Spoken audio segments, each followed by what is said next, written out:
अफ़वाहें उड़ती हैं धूल की तरह और सत्य जानने के लिए थोड़ा सब्र करना पड़ता है। तो आज नायब तहसीलदार के बारे में मैं आपकी पूरी क्या इसकी सत्यता है, क्या ये अलग होगी या डायरेक्ट रिक्रूटमेंट का आखिर मतलब क्या होता है? तो इन सारी चीज़ों पर हम है वो आज डिस्कस करेंगे, ताकि आप कोई किसी भी प्रकार के भ्रम में ना रहे। ऐसे अभ्यर्थी जो सीईटी को भी छोड़ कर के इस टीआरए में लगे हुए हैं, नायब तहसीलदार में लगे हुए हैं, तो उनको मैं पूरी तसल्ली के साथ में आपको ये सारी जानकारी दे देता हूँ। जो आपको रूल्स इत्यादि जो बता रहे हैं, उनकी भी क्या वास्तविकता है, वो सारी चीज़ें हम डिस्कस करेंगे और उसके बाद में मैं आपको बताऊँगा, तहसीलदार जो वैकेंसी है, इस भर्ती का आयोजन किस प्रकार से क्या है वो रहने वाला है। इस राजस्थान तहसीलदार सेवा नियम 1956 में 31 मई 2024 तक संशोधन और ये जो कार्मिक विभाग का एक नियम है, ठीक है? लेकिन ये नियम एक ड्राफ्ट नियम के तौर पर है, फाइनली अप्रूव्ड नहीं है, ठीक है? और ऐसे बहुत सारे अलग-अलग विभागों के लिए सेवा नियम में बहुत सारे संशोधन के ड्राफ्ट हैं, वो कार्मिक विभाग ने अपनी वेबसाइट पर डाले हैं। इस नियम में सबसे बड़ी जो बात आपको बताई जा रही है, वो ये बताई जा रही है कि इसके एक क्लॉज़ है, 11 है, कौन-सा है, ऐज वाला उसमें दिया हुआ है। इसमें बताया जा रहा है कि इसमें जो ऐज लिमिटेशन है, वो 20 से लगा कर के 40 साल कर दी गई है, जबकि आरएस में एज है 21 से लगा कर के 40 साल रहती है, क्योंकि इसमें 1 साल कम है, तो निश्चित ज़ाहिर-सी बात है कि ये आरएस से अलग होगी। ये आपको एक फैक्टर है वो बताया जा रहा है और कुछ इस जो सेवा नियम है, इसमें संशोधन हुआ है और इसमें ये कहा है कि डायरेक्ट रिक्रूटमेंट। तो डायरेक्ट रिक्रूटमेंट तो आरएएस की जो अब तक है, अगर तहसीलदार की बात करें, पहले पहले मैं आपको ये जो टीआरए की सॉरी नायब तहसीलदार क्या होता है, वो थोड़ी-सी मैं आपको बता देता हूँ। वैसे इसको हम जो डिस्ट्रिक्ट कलेक्ट्रेट एंड मजिस्ट्रेट इत्यादि हम जो जिला प्रशासन पढ़ते हैं राजस्थान की पॉलिटी में, तो उसमें मैंने आपको पहले भी कवर करवा रखा है। संभागीय आयुक्त पढ़ा हमने, उसके बाद में जिला कलेक्टर पढ़ा, तो जिला कलेक्टर के काम इत्यादि, बाद में तहसीलदार, तहसील स्तर पर।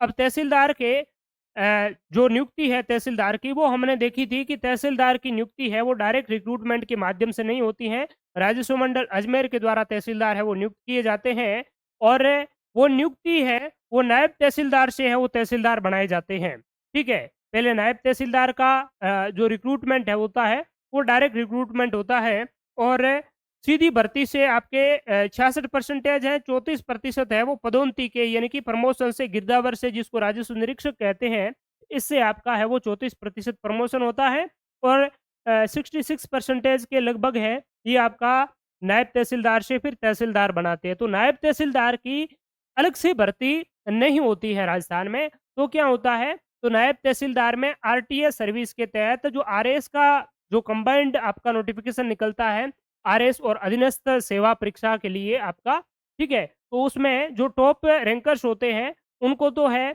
वो आपका राजस्थान प्रशासनिक सेवा है, एसडीएम है, वो अलॉट होता है, ठीक है? और उसके बाद में और भी आपके अलग-अलग नीचे जो अधीनस्थ विभाग होते हैं, उनमें एक आरटीएस डिपार्टमेंट भी आता है और पहले जब भी आप आरएएस का फॉर्म अप्लाई करते हैं, तो उसमें अलग-अलग राजस्थान के जितने भी जो कैडर है, डिपार्टमेंट है, वो आपको फिल करवाते हैं कि आप इसमें से कौन-सा डिपार्टमेंट है, वो लेना चाहते हैं, ठीक है? तो उस आधार पर ही आपको फाइनली मेरिट के आधार पर फिर आपको अपनी प्रेफ़रेंस के अकॉर्डिंग और मेरिट के अकॉर्डिंग है वो आपको डिपार्टमेंट अलॉट होता है। तो उसमें आप अगर आरएस परीक्षा के तहत आपने टीआरएस चुना है और मेरिट के अनुसार आपको टीआरएस अलॉट हो गया है, तो उस टीआरएस में जाने के बाद में आपको नायब तहसीलदार है, वो पहले बनाया जाएगा, ठीक है? 2 साल का प्रोबेशन पीरियड होता है, आपकी ट्रेनिंग इत्यादि होती है और ट्रेनिंग भी आपकी राजस्थान अनुसंधान एवं प्रशिक्षण संस्थान अजमेर में है वो रहती है। बाकी पटवारी के ट्रेनिंग के लिए अलग-अलग है, आपके ये प्रशिक्षण केंद्र है राजस्थान में 5-6 ये आपके बने हुए हैं, ठीक है? तो अब अगर बात करें इस नायब तहसीलदार की, तो नायब तहसीलदार से तहसीलदार कब बनते हैं? तो नायब तहसीलदार से तहसीलदार बनने के लिए 5 साल का एक्सपीरियंस चाहिए नायब तहसीलदार के तौर पर। 5 साल के एक्सपीरियंस को अब वर्तमान में 2 साल कम कर दिया है, 2 साल का रिलैक्सेशन दे दिया है। तो अब नए जो रिक्रूटमेंट हो रहे हैं, उसमें 2 साल का प्रोबेशन और उसके बाद में 1 साल एक्सपीरियंस हो जाता है, तो 3 साल कंप्लीट हो जाते हैं। 3 साल के बाद में अगले चौथे ही साल में उनका है, वो तहसीलदार के रूप में है वो प्रमोशन हो जाता है। वो आरएएस के तहत होता है, कोई अलग वैकेंसी नहीं होती है।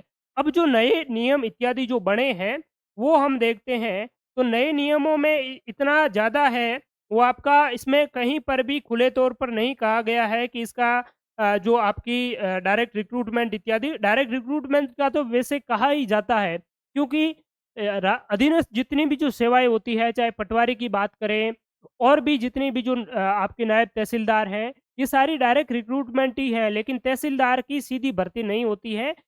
सीधी भर्ती और आपकी डायरेक्ट रिक्रूटमेंट और नॉन डायरेक्ट का मतलब क्या होता है? इनडायरेक्ट का मतलब क्या होता है? तो इनडायरेक्ट का मतलब होता है प्रमोशन के माध्यम से, पदोन्नति के माध्यम से।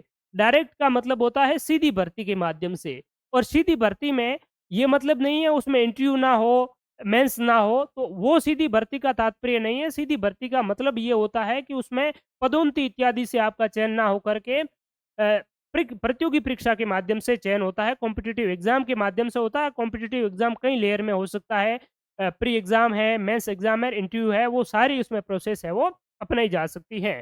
ठीक है, तो यहाँ पर अगर बात करें ये जो नए सेवा नियम इत्यादि है वो आए हैं, तो पहली बात तो मैं आपको बता देना चाहता हूँ, ये क्लैरिफाई कर देता हूँ कि ये जो सेवा नियम है, ये जो सेवा नियमों में जो संशोधन की जो बात आपके सामने जो उठी है, तो वो जो संशोधन है, वो एक आपके अकाउंटेंट में भी इस प्रकार के संशोधन आपको देखने को मिले हैं, राजस्थान लेखा सेवा में। और इसमें भी आप अगर देखेंगे लेखा सेवा में, तो इसमें भी बहुत सारी आपकी जो चीज़ें हैं, वो जो ऑप्शनल पेपर इत्यादि रखने की बात है, वो इसमें है, वो हो रही है। तो ऐसी जो नियम है, वो तब तक मान्य नहीं होते हैं, जब तक उसके प्रत्येक जो ये आपका बना हुआ है नियम, इस नियम में प्रत्येक नियम जो आपका इसका पेपर है, इस पेपर में राज्यपाल के बाकायदा सिग्नेचर होते हैं और लास्ट में भी राज्यपाल साइन करते हैं, और उसके बाद में ये आपका फाइनली अप्रूव्ड होता है। तो ये एक प्रकार का ड्राफ्ट रूल्स हैं, ठीक है? तो इसमें भी आपका बहुत सारा ये आपको चेंजेस किया है, देख सकते हैं इसमें। जूनियर अकाउंटेंट वाला आपको किसी ने अभी तक नहीं बताया होगा, देख लीजिए। आरएस का भी मैं बताऊँगा कि मेंस में भी अब ऑप्शनल पेपर होगा, ऐसा भी नियम है वो बनाए हैं, ठीक है? तो इसमें देखिए compulsory paper first English, paper second Hindi और पेपर थर्ड है वो जीके एंड जीएस है। ये 75-75 के जो 3 पेपर है वो होंगे, और फोर्थ जो पेपर है वो अरिथमेटिक का होगा, गणित का होगा। और जो ऑप्शनल पेपर है पेपर सेकंड में इसमें और ऑप्शनल रखा गया है, तो कैंडिडेट को must take 2 of the following subject, इनमें से आपको 2 सब्जेक्ट है वो चूज करने होंगे, कोई भी 2 सब्जेक्ट। तो कितना आसान कर दिया है ये आप देख सकते हैं इसमें। तो ये भी अभी तक फाइनली अप्रूव्ड नियम नहीं है, केवल ड्राफ्ट हैं, और बाद में राज्यपाल इत्यादि सिग्नेचर करने के बाद में ही ये आपके धरातल स्तर पर लागू हो सकते हैं, ठीक है? तो ऐसा नियम अगर मैं बताऊं आपको, तो आरएस के लिए भी है, वो राजस्थान प्रशासनिक सेवा के लिए भी ऐसे नियम है, वो आपके कार्मिक विभाग ने जारी किए हुए हैं राजस्थान प्रशासनिक सेवा में। और इसमें आप देखेंगे, इसका भी हम सिलेबस इत्यादि है वो देख लेते हैं। तो इसका भी सिलेबस मेंस के तौर पर उन्होंने मेंस प्री इसमें कुछ नहीं लिखा है, केवल है वो डाला हुआ है सिलेबस। और सिलेबस में इन्होंने एग्ज़ाम स्कीम है, बेसिकली सिलेबस तो उसमें नहीं है, लेकिन उन्होंने उसमें ये बताया है, ये बताने का प्रयास किया है कि हम क्या करेंगे, इसमें मेंस जो आपके ऑप्शनल पेपर है, उस ऑप्शनल पेपर के तहत है वो कॉम्पिटिटिव एग्ज़ाम है, वो आपके करेंगे। A candidate must take all the compulsory subject and 5 of the optional subject listed below. Compulsory paper होंगे और 5 ऑप्शनल पेपर होंगे राजस्थान प्रशासनिक सेवा में, अगर आप नियमों की बात करें तो, ठीक है? और ये आपके देखिए इंग्लिश में आपका एक जनरल इंग्लिश का होगा 50 मार्क्स का, जनरल जो इंग्लिश ऐसी यानी कि निबंध का होगा 50 मार्क्स का। सेकंड पेपर में ऑप्शनल आपके यहाँ पर आप देख सकते हैं हिंदी, संस्कृत, उर्दू इत्यादि बहुत सारी जो आपके सब्जेक्ट लिस्ट दी गई है। इसमें कंपल्सरी सब्जेक्ट के अलग-अलग जो मार्क्स हैं वो डिवाइडेशन किए गए हैं, ठीक है? तो इस प्रकार का जो नियम है राजस्थान प्रशासनिक सेवा का, ये जो संशोधित नियम है, ये आपने अभी तक आपको किसी ने नहीं बताया होगा। और ये ऐसी बात नहीं है कि जो आपको ये बता रहे हैं टीआरए वाला और तहसीलदार वाला, तो उनको उनका पता है तो इसका भी पता होना चाहिए, ठीक है? लेकिन कुछ लोग कॉपी पेस्ट कर रहे हैं, ऑनलाइन जो भी आ रहा है उसके आधार पर दे रहे हैं। जिनको जानकारी है वो इसके बारे में आपको जानकारी नहीं दे रही है, क्योंकि अभी तक इसका कोई मतलब नहीं है, जानकारी आपको फालतू की अफ़वाह क्यों करें? मुझे भी ये जब आपका 30 सितंबर 2022 से है वो ये संशोधित हुआ, ठीक है? और इसके बाद में संशोधित होने के बाद में आरएस प्री का एग्ज़ाम है वो हो चुका है। ये आरएस प्री से पहले का संशोधन है। अगर इस संशोधन के बेस पर आगामी एग्ज़ाम कंडक्ट करवाए इस नियम के आधार पर, तो आरएस प्रारंभिक परीक्षा इस आधार पर होनी चाहिए। आरएस मुख्य परीक्षा भी इस आधार पर होनी चाहिए थी, लेकिन इस आधार पर आपकी कोई एग्ज़ाम है वो कंडक्ट नहीं हुआ, क्योंकि ये आपका राज्यपाल के द्वारा हस्ताक्षरित नहीं है, एक प्रकार का ड्राफ्ट रूल है वो हम कह सकते हैं। तो उसी प्रकार से आपका जो तहसीलदार वाला है, नायब तहसीलदार वाला है, वो है। आगामी जो आपकी तहसीलदार की जो वैकेंसी है, वो उसी प्रकार से आयोजित होगी, आरएस के साथ में ही होगी।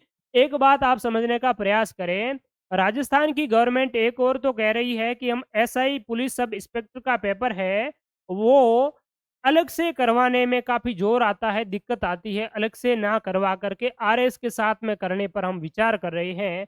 और दूसरी तरफ आप ये कैसे कह सकते हैं कि जो ऑलरेडी आरएस में है और उसको अब है वो आरएस से सेपरेट करके सेपरेट आपका एग्जाम कंडक्ट करवाया जाए। तो ये राजस्थान में एक सोचने वाली और आपको भी थोड़ी-सी समझने वाली जो बात है, वो है। बाकी मेरा उद्देश्य आपको ये भी नहीं है कि आप अगर डेडिकेशन के साथ में नायब तहसीलदार की तैयारी कर रही हैं और मैं आपको रोक रहा हूँ, वो उद्देश्य कतई नहीं है।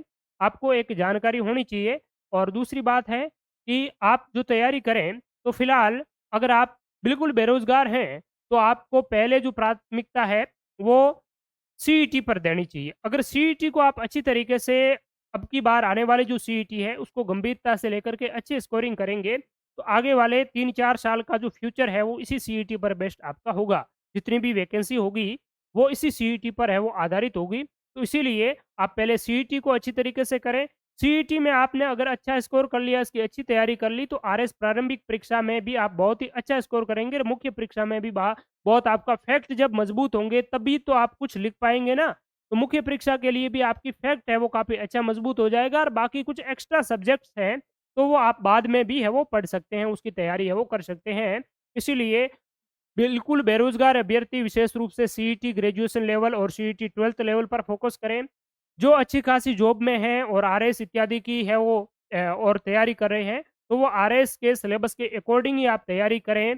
इसकी 99 परसेंटेज कोई चांस नहीं है कि अलग से आपका कोई नायब तहसीलदार इत्यादि वैकेंसी है, वो आए और एग्ज़ाम इत्यादि आपका अलग से हो और आप सीधा आरएस प्री जिस प्रकार से देते हैं, उस प्रकार से एक प्री एग्ज़ाम देकर के नायब तहसीलदार लग जाएँ। तो ये आपका सोचना है वो बिल्कुल है वो गलत होगा। तो इसलिए आप है वो आरएस की अगर तैयारी कर रहे हैं, तो मुख्य परीक्षा, प्रारंभिक परीक्षा को साथ में लेते हुए तैयारी निरंतर जारी रखें। बाकी वाले अभ्यर्थी सीईटी को है वो विशेष तौर पर फ़ोकस करें और भी जो आपके वर्तमान में एग्ज़ाम हैं, इसके अलावा भी आपके और आरपीएससी के जो सेकंड ग्रेड टीचर लेवल के हैं, लाइब्रेरियन के हैं और भी जो आपके कर्मचारी चयन बोर्ड के कुछ एग्ज़ाम्स हैं, जिन्होंने पहले की सीईटी में अच्छे स्कोर हैं, तो वो फिलहाल के एग्ज़ाम की तैयारी करें। तो thank you so much all of you, बहुत-बहुत धन्यवाद, बहुत-बहुत शुक्रिया। ये इस प्रकार का कुछ भ्रम, अफ़वाह इत्यादि, तो उन पर मैंने आपको जानकारी देने का प्रयास किया। बाकी ये जो मैंने आपको बताया जो सेवा नियम इत्यादि, उसको अगर आपकी उत्सुकता है तो कमेंट सेक्शन में बताएँ, तो मैं टेलीग्राम पर भी डाल दूँगा और फालतू डालने की मतलब नहीं है। अगर आप चाहेंगे तो मैं वो डलवा दूँगा। तो thank you so much all of you, बहुत-बहुत धन्यवाद। और राजस्थान की प्रतियोगी परीक्षा की आप अगर बेहतरीन अच्छी तैयारी करना चाहते हैं, बिना किसी मैं इस प्रकार का प्रमोशन है वो आपको नहीं करूँगा कि इसकी वैकेंसी आ जाएगी, इसकी आ जाएगी। 1-2 बार बहुत सारे यूट्यूबर्स ने आपको एएसआई के बारे में बताया। कुछ क्या होता है कि न्यूज़पेपर इत्यादि में मीडिया तो आप सभी को पता है भारत का और राजस्थान का मीडिया कैसा है, पेड सिस्टम है, कोई भी आप पैसे दे करके न्यूज़ चलवा सकते हैं। वही आपका जो आपका टेलीविज़न पर होता है और प्रिंट मीडिया में भी काफ़ी वो हद तक होने लग गया है। तो कोई भी बड़ा कोचिंग इंस्टीट्यूट अगर प्रिंट मीडिया को पैसे अगर दे देता है और उस आधार पर किसी वैकेंसी की न्यूज़ छपवा देता है, तो वो न्यूज़ छाप देते हैं, ठीक है? और वो जो न्यूज़ है छापने के बाद में कोचिंग इंस्टीट्यूट वाले क्या करते हैं, इस बड़े-बड़े बोर्ड पे बताएँगे आपको, ये देखिए ये वैकेंसी है वो जल्दी आने वाली है, आपकी डायरेक्ट रिक्रूटमेंट सीधी भर्ती है वो होने वाली है, एएसआई की भर्ती जल्दी आने वाली है और उसमें फिर आपका बैच स्टार्ट कर देते हैं, फिर बच्चों की भीड़ लग जाती है, ठीक है? तो ऐसे ही चीज़ है वो राजस्थान में होती रहती है, तो ऐसी चीज़ों से आपको बचना चाहिए। कुछ अभ्यर्थी, कुछ यूट्यूबर्स पहले बता रहे थे कि पटवारी की भर्ती है, वो विदाउट सीईटी होगी। अरे विदाउट सीईटी कैसे हो गई होगी जब रेवेन्यू डिपार्टमेंट ने इसके लिए रूल्स बना करके ऑफिशियली वेबसाइट पर है वो आपके ऑथेंटिक जो रूल्स है यानी कि उस पर ठप्पा लगा करके वो डाल दिए हैं, तो फिर है वो विदाउट सीईटी कैसे हो सकती है? लेकिन वो कह रहे हैं लास्ट तक कह रहे थे कि विदाउट सीईटी होगी, ठीक है? तो ऐसे बहुत सारे जो चीज़ें हैं वो आपको भ्रमित करेंगे, लेकिन आप एक सही वे में और जहाँ से आपको ऑथेंटिक चीज़ें जानकारी मिलती हैं, नहीं मिलती हैं तो वो कहाँ से लाते हैं? आप देखिए वहाँ पर ऑफ़िशियल चीज़ों पर जाइए, थोड़ा-सा रिसर्च करिए, आप खुद को पता चल जाएगा।